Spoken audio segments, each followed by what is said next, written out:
करेंगे क्योंकि उसका कलाम हमें संभालता है और इस बेदीनी के दौर में उसका कलाम हमारी रहबरी करता है। सो उसी के कलाम के लिए अपने आप को तैयार करेंगे और खुदा यीशु मसीह के नाम में आप सबको सलाम और जय मसीह की, जय मसीह की। Hallelujah, hallelujah. खुदा की तारीफ हो कि हमने प्रस्तुत की है जी भर कर और हमने अपने खुदा को खुश करने के लिए हमने गाया है, बजाया है। हम शुक्रगुजार हैं। जिस तरह भी हम गाते हैं, बजाते हैं, खुदा फिर भी हमें मंजूर करता है। हमारी हमदोसना पर तख्त नशी होता है, इसलिए हम उसके शुक्रगुजार हैं क्योंकि हम उससे के बेटियां और बेटे हैं और कभी भी वो अपने बेटियों बेटों को रद्द नहीं करता, हमेशा अपने लोग के साथ रहता है। सो आज भी हम खुदा का कलाम सुनेंगे। इस द्वार में हम खुदा की शुक्रगुजारी करेंगे कि जिसने हमें फजल दिया है कि आज सुबह उसके हुजूर में आ सके। और आज जो हवाला हमने लिया है मुकद्दस यूहन्ना की अंजील में से, ताकि खुदा का कलाम आप तक पहुंचे। और उसका तीसरा बाब है 16 आयत से 21वें आयत तक हम देखेंगे, पढ़ेंगे। जिनके पास बाइबल मुकद्दस है इस हवाले को जरूर देखें। मुकद्दस यूहन्ना की लिखी हुई अंजील, उसका तीसरा बाब है और उसकी 16वीं आयत से 21वें आयत तक हम पढ़ेंगे ताकि हम इसमें से अपनी बेहतरी के लिए खुदा के कलाम को सीख सकें। सो निकाल लें जल्दी से। इस तरह लिखा है, खुदा ने दुनिया से ऐसी मोहब्बत रखी कि उसने अपना इकलौता बेटा बख्श दिया ताकि जो कोई उस पर ईमान लाए हलाक ना बल्कि हमेशा की जिंदगी पाए। आगे बढ़ेंगे और लिखा है खुदा कलाम में, क्योंकि खुदा ने बेटे को दुनिया में इसलिए नहीं भेजा कि दुनिया पर सजा का हुक्म करे, बल्कि इसलिए कि दुनिया उसके वसीला से निजात पाए। जो उस पर ईमान लाता है उस पर सजा का हुक्म नहीं होता, और जो उस पर ईमान नहीं लाता उस पर सजा का हुक्म हो चुका, इसलिए कि वो खुदा के इकलौते बेटे के नाम पर ईमान नहीं लाया। और सजा का हुक्म का सबब यह है कि नूर दुनिया में आया है और आदमियों ने तारीकी को नूर से ज्यादा पसंद किया, इसलिए कि उनके काम बुरे थे। क्योंकि जो कोई बदी करता है वो नूर से दुश्मनी रखता है और नूर के पास नहीं आता, ऐसा न हो कि उसके कामों पर मलामत की जाए। मगर जो सच्चाई पर अमल करता है वो नूर के पास आता है ताकि उसके काम ज़ाहिर हों कि वो खुदा में किए गए हैं। खुदा उनके कलाम पर उसकी बरकत हो। सब कहे आमीन। चंद बातें इसमें से आज अपनी बेहतरी के लिए सुनेंगे। दुनिया में एक ही बेटा है जिसने आकर बनी नौ इंसान के लिए अपनी जान का फिदिया दिया है। और मोहब्बत किसकी है? खुदा की। मोहब्बत किसकी है? खुदा की। क्योंकि ये नहीं कहा गया किसी ने मोहब्बत की है, क्या कहा? खुदा ने दुनिया से, क्या है? खुदा ने दुनिया से, उसमें बहुत सारे कबीले हैं, बहुत सारी उम्मतें हैं, बहुत सारे मजहब हैं, बहुत सारे दुनिया में लोग हैं, चाहे वो किसी भी फिरके का क्यों ना हो, किसी उम्मत का क्यों ना हो, किसी मजहब का क्यों ना हो। सारे मजहबों के लिए, सारी उम्मतों के लिए, सारे कबीलों के लिए खुदा ने अपनी मोहब्बत को ज़ाहिर किया है। और खुदा की मोहब्बत क्या है? खुदा ने दुनिया से ऐसी मोहब्बत रखी कि उसने अपना इकलौता बेटा बख्श दिया। यह खुदा की मोहब्बत है। हमने खुदा से मोहब्बत नहीं की, बल्कि क्या, खुदा ने हमसे मोहब्बत की है। क्योंकि हमें इस बात को समझने की जरूरत है, इकलौते का मतलब है अकेला, एक ही, जिसका कोई और बच्चा या भाई या बहन ना हो। खुदा की हजूरी में खुदा का एक ही बेटा था और खुदा ने उससे दुनिया में भेज दिया ताकि दुनिया उसके वसीला से ईमान लाकर हमेशा की जिंदगी पाए। और बेटे को भेजने का यह मकसद है, क्योंकि इंसान खुदा से जुदा हो चुका था, खुदा की हजूरी से बाहर था, खुदा के करीब नहीं रह सका। गुनाह के सबब से वो खुदा से दूर है। आज भी जो गुनाह करता है वो खुदा से दूर है।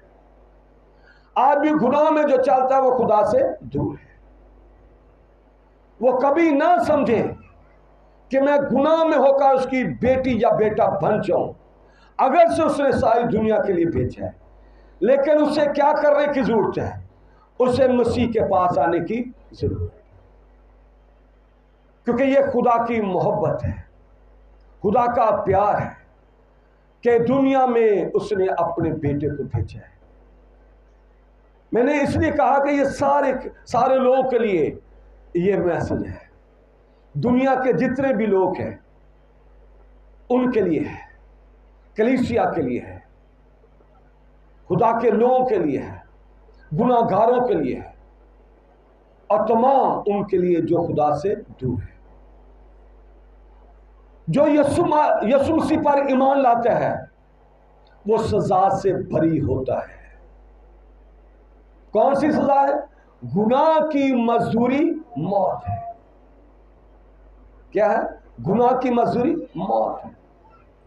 इस मौत की सजा से आजाद होने के लिए, इस मौत से निकलने के लिए, इस मौत की रिहाई से बाहर आने के लिए हमें यीशु की जरूरत है,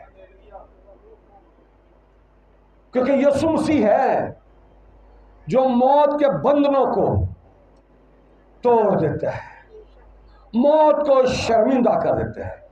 एक वक्त आएगा कि आपसे भी मौत शर्मिंदा हो जाएगी। जो मसीह पर ईमान रखते हैं आपसे मौत शर्मिंदा होगी, क्योंकि मौत यीशु से शर्मिंदा हुई है। जो उस पर ईमान लाएंगे, जो उसे कबूल कर लेंगे, जो उसे अपना निजात दहिंदा मान लेंगे, जो उसकी पैरवी में चलेंगे, जो उसको अपना खुदावंद मानेंगे, खुदा का बेटा मानेंगे, उस पर ईमान लाएंगे, वो भी एक वक्त आएगा जिंदा होंगे और मौत शर्मिंदा हो जाएगी। बाइबल मुकद्दस हमें ये बताती है वो बादलों पर उठाए जाएंगे, इसलिए कि वो फतहमंद होंगे। किसके सबब से? यीशु मसीह के वसीला से। इसलिए उसने दुनिया से मोहब्बत की है कि लोग आसमान की बादशाही में जाने वाले बन जाए। मैंने बताया था कि एक शख्स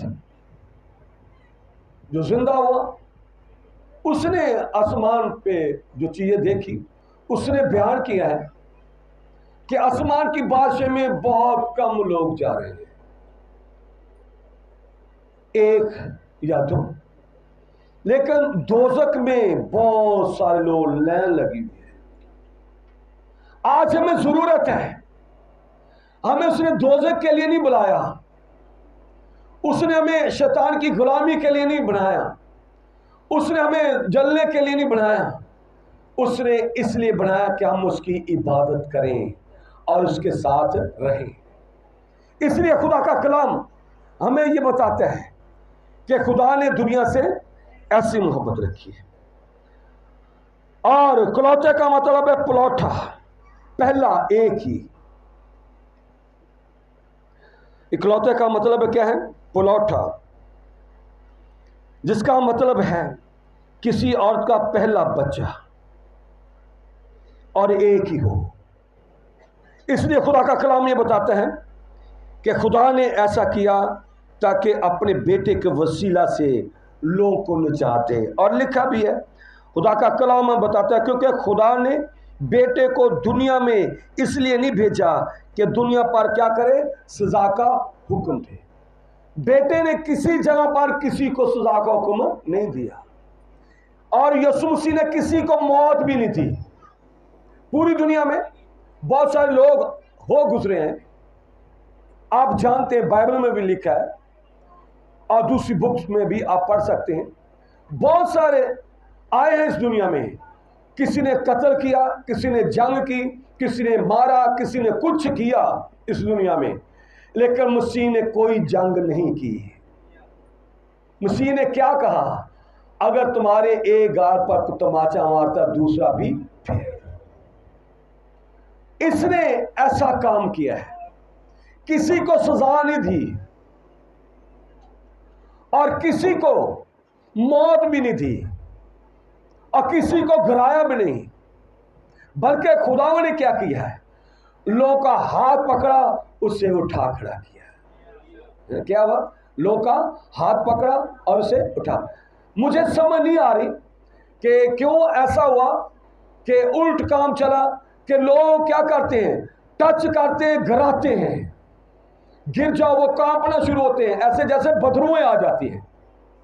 उनमें ऐसा लगता है जैसे बदरुएं आ गई हैं, वो कांपना शुरू होते हैं। लेकिन मसीह ने जिसका हाथ पकड़ा है, बदरुएं जाती रही और वो उठ खड़ा हुआ और खुदा की तमजीद करने लगा, खुदा की हमद करने लगा। इसलिए खुदा का बेटा इस दुनिया में मौत के लिए नहीं आया, जिंदगी देने के लिए आया।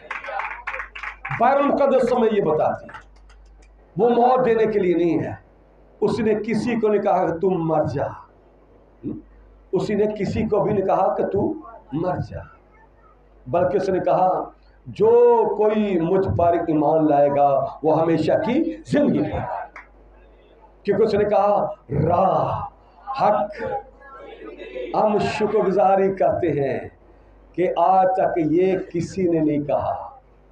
दुनिया के मजहबों में चले जाएं, कहीं भी चले जाएं, आपको कहीं नहीं मिलेगी ये बात। कहां से मिलेगी? बाइबल में और खुदा के इकलौते बेटे में ये बात मिलेगी। क्या उसने कहा?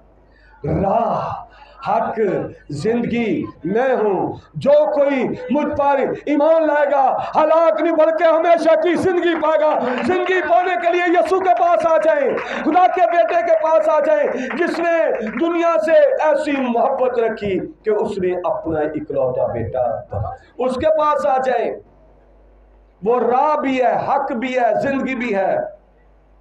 वो जिंदगी देने वाला है जो कोई उस पर ईमान लाए। अब आपको कोई और काम करने की जरूरत नहीं है। क्या करने की जरूरत? यीशु को कबूल करें, जिंदगी पाए। हालेलुया। क्या है? यीशु को कबूल करें, जिंदगी पाए। उसके पैरों का हर रोज है, उसकी परस्तिश करें, उसकी इबादत करें और सारे बुरे कामों को उसकी नजर से दूर करें और आप हमेशा की जिंदगी पाए। सो खुदा का कलाम हमें यह बताता है कि खुदा का इकलौता बेटा इसलिए इस दुनिया में आया कि लोग जिंदगी पाए और कसरत की। हाँ जी, एहतियात रख के, ठीक है। खुदा का बेटा इसलिए इस दुनिया में आया कि लोग जिंदगी पाए और कसरत की जिंदगी पाए। हालेलुया। कसरत की जिंदगी यीशु के पास है, शिफा यीशु के पास है, हयात यीशु के पास है, शिफा यीशु के पास है। कोड़ी आ जाए, उसने कभी नहीं कहा कि तू कोड़ में रह, कोड़ी पाक साफ हो गया। अंधा आया, कभी उसने नहीं कहा कि तू अंधेरे में रहे, उसकी आंखें मिल गई, रोशनी मिल गई। अगर कोई मुर्दा कब्र में भी है तो कोई ईमान रखता हो तो कब्र से मुर्दा भी बाहर आ जाएगा। यीशु जिंदगी देने वाला है। मार्था मरियम ने ईमान रखा खुदा के इकलौते के बेटे पर। उनका ईमान आकर तो आज ही खुदा का जलाल देखेगी। तो जलाल क्या हुआ? उनका भाई जो 4 दिन का मुर्दा था, उन्होंने यीशु पर ईमान लाया, यीशु को कबूल किया। उस पर ईमान के वसीला से उनका भाई यीशु ने कहा आज ही मौजज़ा होगा, आज ही ये काम होगा, मुझे वहां तक ले जाए। और खुदा का कलाम भी बताता है वहां जब गया तो यीशु ने क्या कहा, ए लाजर, मैं खुदा का इकलौता बेटा हूं, ऐसा ही होगा, मेरे पास जिंदगी है, मैं जो कुछ कहता हूं वो हो जाता है, क्योंकि लिखा है कि सारा इख्तियार मुझे दिया गया है, आसमान और जमीन का कुल इख्तियार मुझे दिया गया है। मुर्दा कब्रों के अंदर चला जाए, मुर्दा पहाड़ों के अंदर चला जाए, मुर्दा समुंदर में चला जाए, मसीह कहेगा तो समुंदर से मुर्दे बाहर आ जाएंगे, पहाड़ों से मुर्दे बाहर आ जाएंगे, कब्र से मुर्दा बाहर आ जाएगा। उसने आवाज दी, ए लाजर मैं तुझे हुक्म देता हूं इसमें से बाहर आ जा। तो मौत शर्मिंदा होगी और लाजर जिंदा होकर बाहर। खुदा का कलाम हमें यह बताता है कि हमें उसके बेटे पर ईमान रखने की जरूरत है। अगर आज भी हम उस पर ईमान लाएंगे तो जिंदगी हमारा हक है, जिंदगी क्या है, हमारा हक है, हमें ईमान लाने की जरूरत है। और दूसरी बात, जो मसीह पर ईमान लाता है उस पर सजा का हुक्म नहीं है, उस पर सजा का हुक्म नहीं है। और रोमियो के खाते में भी लिखा है 8 बाब में, अब जो मसीह यीशु में है उन पर सजा का हुक्म नहीं है, जो उससे बाहर है उन पर सजा का हुक्म है, वो सजा के नीचे है, वो गुलामी में है, वो शैतान में है। खुदा नहीं चाहता कि आप सजा के नीचे रहें, बल्कि यीशु ये चाहता है आप सजा से भरी हो जाए। जो मसीह में है उन पर सजा का हुक्म नहीं। और यहाँ पर लिखा खुदा कलाम में, और लिखा है खुदा, क्योंकि खुदा ने बेटे को दुनिया में इसलिए नहीं भेजा कि दुनिया पर सजा का हुक्म करे, बल्कि इसलिए दुनिया उसके वसीला से क्या करे, निजात पाए। हालेलुया, दुनिया उसके वसीला से निजात पाए, दुखों से, मुसीबतों से, परेशानियों से, मुश्किलात से, हर तरह की तंगी, हर तरह की मुश्किलात से निजात पाए। अगर आप निजात पाना चाहते हैं, जिंदगी को हासिल करना है चाहते हैं, तो खुदा ने बेटा इस दुनिया में भेज दिया है, खुदा ने बेटा इस दुनिया में भेज दिया है। और उस बेटे का नाम क्या है, यीशु मसीह नासरी। शामिल कर गए उसके बेटे का नाम यीशु मसीह नासरी है। जो उस पर ईमान लाएगा वो हमेशा की जिंदगी है। हमें उसके पास आने की जरूरत है, उससे जाने, खुदा आपको बरकत देगा। आइए अपने स्वर को झुकाएं और दुआ करें।